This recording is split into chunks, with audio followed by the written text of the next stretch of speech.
first thing I had to do with the Knyaz Suvorov was put the two halves of the hull together, which ultimately have okay details, but there are a few areas here and there that could use some touch-ups.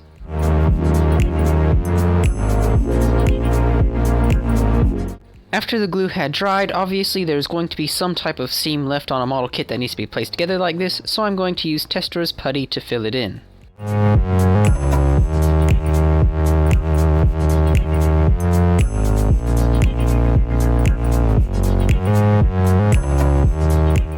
While I waited for the putty to dry, I went to work on the two main battery turrets. Now the barbette to the turrets is actually a separate piece from the deck that will make painting easier for a round piece, and if you install that lower piece correctly, you can leave the turret rotating.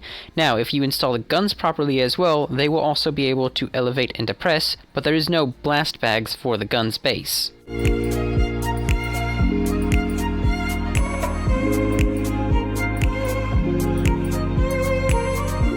Once when the putty had dried, I simply sanded it off to smoothen out the hull, and then I painted the lower hull Tamiya XF7 red. Now I am drilling out each and every porthole on the kit before I paint the main color to the upper hull, as this is one of those detail additions that I'm going to add to the kit because the way they installed the portholes as molds just doesn't look good.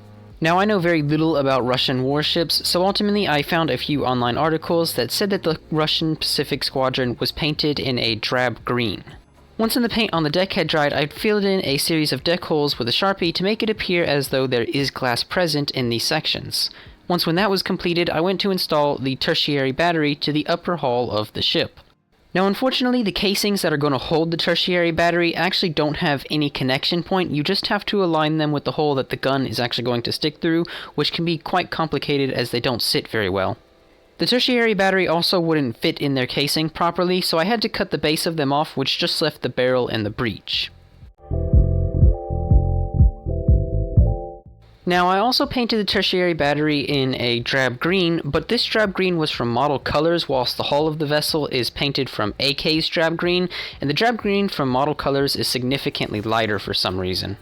With the tertiary battery in the hull, it was finally time to place on the two decks, which will form the top of the hull since it is slightly compressed due to the way that it has been molded. I also installed the main battery turrets at this point.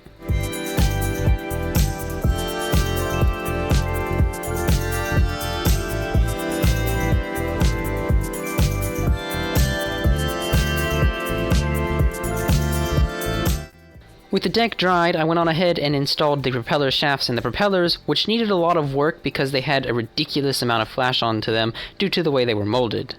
With that, I had installed a few deck features, which is ultimately where I'm going to end this video for today. So, if you have enjoyed the first part to building the Russian pre-Dreadnought Knyaz Suvorov, why not subscribe and leave a comment down below, and have a wonderful day.